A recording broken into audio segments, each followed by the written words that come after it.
আমি কোনো নেতার গোলামিও করি না, কোনো নেতার দলও আমি করি না। আমি দল করি আল্লাহর দল। কথা কোন ঠিক না ঠিক? বাংলার জমিনে অনেক আইন দেখেছি, আর আইন দেখতে চাই না। কত আইন দেখলাম, আইবির শাসন, বঙ্গবন্ধুর ভাষণ, জিয়া কেটেছে খাল, ইস্টাদের নানাল তাল, মঈনুদ্দিন ফখরুদ্দিন সব ঘোড়ার ডিম দেখাচ্ছে। আগামীতে টুপিওয়ালাদের বাংলাদেশ, কথা বলে ঠিক কে? আগামীর সূর্য কোরআনের সূর্য, আগামীর বাংলাদেশ কোরআনের বাংলাদেশ।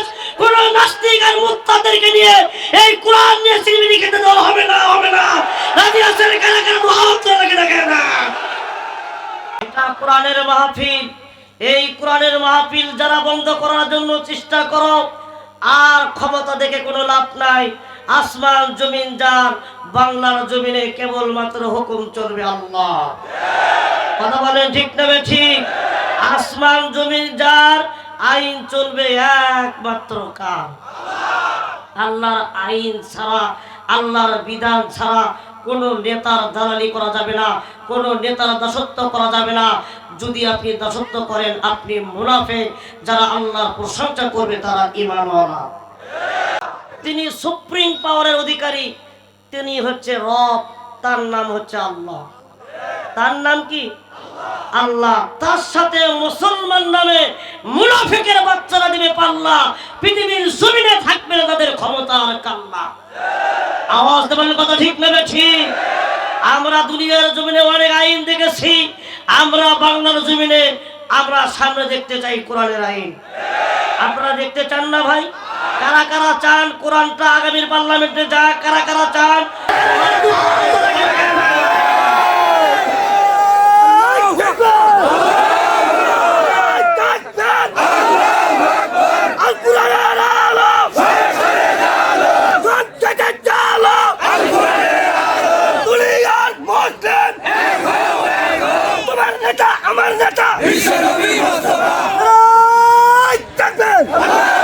শ্রেণীর মুসলমান ভাই আছে, আমি কারো বিরুদ্ধে কোনো ইনডাইরেক্ট ভাবে কথা বলবো না, কারণ কথা হবে কোরআনের। কথা বলেন ঠিক না ঠিক? আমি কোনো নেতার গোলামিও করি না, কোনো নেতার দলও আমি করি না। আমি দল করি আল্লাহর দল। কথা কোন ঠিক না ঠিক? বাংলার জমিনে অনেক আইন দেখেছি, আর আইন দেখতে চাই না। কত আইন দেখলাম, আইবির শাসন, বঙ্গবন্ধুর ভাষণ, জিয়া কেটেছে খাল, ইস্টাদের নানাল তাল, মঈনুদ্দিন ফখরুদ্দিন সব ঘোড়ার ডিম দেখাচ্ছে। আগামীতে টুপিওয়ালাদের বাংলাদেশ, কথা বলে ঠিক কে? আগামীর সূর্য কোরআনের সূর্য, আগামীর বাংলাদেশ কোরআনের বাংলাদেশ। কোন নাস্তিক আর মুত্তাদেরকে নিয়ে এই কোরআন নিয়ে সিনেমিনি খেতে দেওয়া হবে না, হবে না। রাজি আছেন কারা কারা? দুহাত রেখে দেখেন না।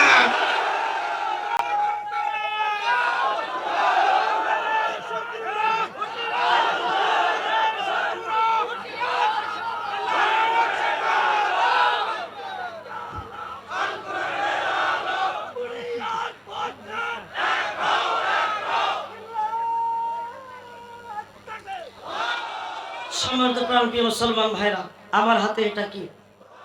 সবাই জবান ছেড়ে দিয়ে কথা বলবেন, এটা কি? মা বোনেরা যারা প্যান্ডেলের বাইরে আছেন, আপনারা মেহেরবানি করে প্যান্ডেলের মধ্যে ঢুকে যান। এই 17টা বছর জ্বালান জ্বালাইছেন, আর জ্বালায়েন না। এখন ভালো হয়ে যান, সোজা হয়ে যান, কোরআন পড়ুন, আল্লাহর আইন মানুন। আপনাদের সম্মান বাড়িয়ে দিবেন কে?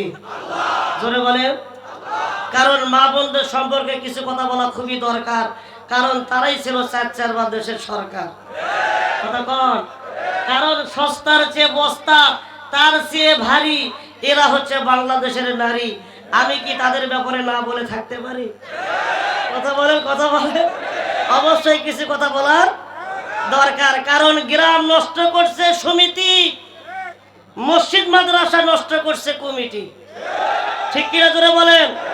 গ্রাম সমাজ খাইছে পরিমণি, শিক্ষা খাইছে দীপমণি। ঠিক কিনা? সমাজ আর সমাজের লাগাই নাই। তাই আমি বলতে চাই, ও মুসলমান ভাইরা, দুনিয়ার সমস্ত ক্ষমতা তছনছ হয়ে যাবে, চূর্ণ বিচূর্ণ হয়ে যাবে। আল্লাহর কোরআনের ক্ষমতা পৃথিবীর জমিনে কিয়ামত পর্যন্ত থাকবে। জোরে জোরে কর আল্লাহু আকবার। তার উদাহরণ কি? আল্লাহ রাব্বুল আলামিন পবিত্র কোরআন কারীমের মধ্যে সুন্দর করে আয়াত নাজিল করে মুসলমানদেরকে তাফসীর করে জানায়া দিয়েছেন কুল্লু শাইইন হালিকুন ইল্লা ওয়াজহাহু। আল্লাহ বলেন পৃথিবীর সমস্ত ক্ষমতা চূর্ণ বিচূর্ণ হয়ে যাবে, সমস্ত গাছপালা সমস্ত কিছু চৌচির তছনছ হয়ে যাবে। আল্লাহ পাক বলেন পৃথিবীর জমিনে কিয়ামত পর্যন্ত আমার ক্ষমতা অটল থাকবে। তেলা মাথায় তেল মারিয়া, তেলা মাথায় তেল মারিয়া ফায়দা নেই যে লুটিয়া, তেল বেনে চলে না দুনিয়া, তেল বেনে চলে না দুনিয়া। ঠিক কিনা? আলোচনা হবে হবে কিন্তু 12টা বেজে গেছে না? সম্মানিত প্রাণপ্রিয় মুসলমান ভাইরা, 12টা বেজে গেছে। চলবে? কতক্ষণ পর্যন্ত চলবে? ঠিক আছে, সারা রাত আপনারা বসে থাকেন, আমরা চলে যাবো ইনশাআল্লাহ। সারা রাত ওয়াজ করার দরকার নেই। যদি বলেন হয়তো সারা রাত ওয়াজ করেন, ওয়াজ শুনতে শুনতে মরে যাবো, কিন্তু নামাজ পড়বো না। এই ওয়াজ করে কোনো লাভ নাই। সম্মানিত ভাইরা আমার, গভীরভাবে খেয়াল করেন। আমি আপনাদেরকে বলতে চাই, আপনি আমি মুসলমান। আপনি আমি কি মুসলমান? বলেন তো ভাই, পৃথিবীর জমিনে কোরআন নাজিল করেছেন কে? হেফাজত করার দায়িত্ব কার হাতে? আল্লাহর হাতে। এবার আসুন, এখানে যারা বসে আছেন, আমাকে দেখা যাচ্ছে যে ছোট মানুষ না, দেখা যায় খুবই ছোট, কিন্তু 4 ছেলের বাবা। কয়টা? খেলা আছে কি নাই? জোরে কর। যারা বলেছিল খেলা হবে, তারা কিন্তু নাই, তারা জিরো।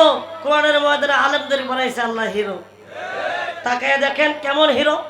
আল্লাহ রাব্বুল আলামিন পবিত্র কোরআনুল কারীমের মধ্যে সুন্দর করে মুসলমানদেরকে জানাইয়া দিয়েছে, ও মুসলমানেরা, আমি পৃথিবীর জমিনে কোরআন নাজিল করেছি, আমি আল্লাহ পাক কেমন করে হেফাজত করব তোমরা শুনে নাও, জেনে নাও।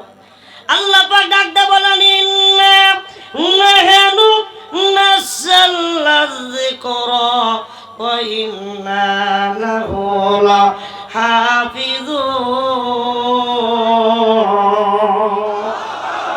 নিশ্চয় আমি আল্লাহ পৃথিবীর জমিনে কোরআন নাজিল করেছি, একমাত্র কেবলমাত্র এই কোরআনকে সংরক্ষণ করা, হেফাজত করার দায়িত্ব আমি আল্লাহ। কার? কার? বলেন তো ভাই, সম্মান দেওয়ার মালিক কে? বেয়াদবি করার মালিক কে? এবার তাকে দেখেন ভাইরা আমার, গভীরভাবে খেয়াল করুন।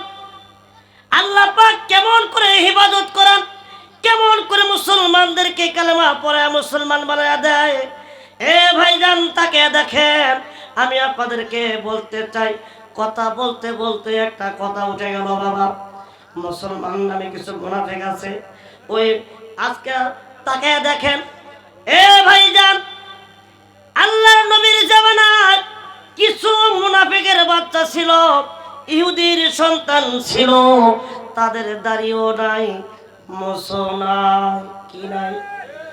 দাড়িও নাই, মোছো নাই।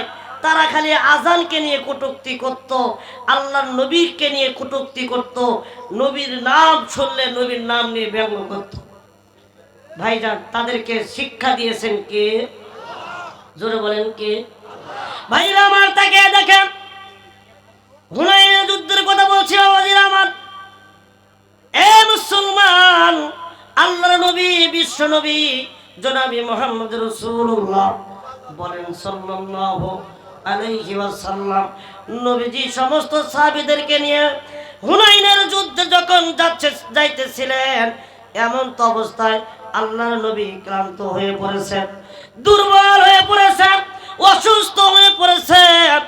আল্লাহর নবী সমস্ত সাহাবীদেরকে ডাকতে বলল, সাহাবীরা, ও আমার সাহাবীরা, আমি দুর্বল হয়ে পড়েছি, আমি ক্লান্ত হয়ে পড়েছি, আমাকে একটা বসার জন্য, আরামের জন্য, আশ্রয়ের জন্য একটা জায়গা করে দাও, একটু ছায়ার ব্যবস্থা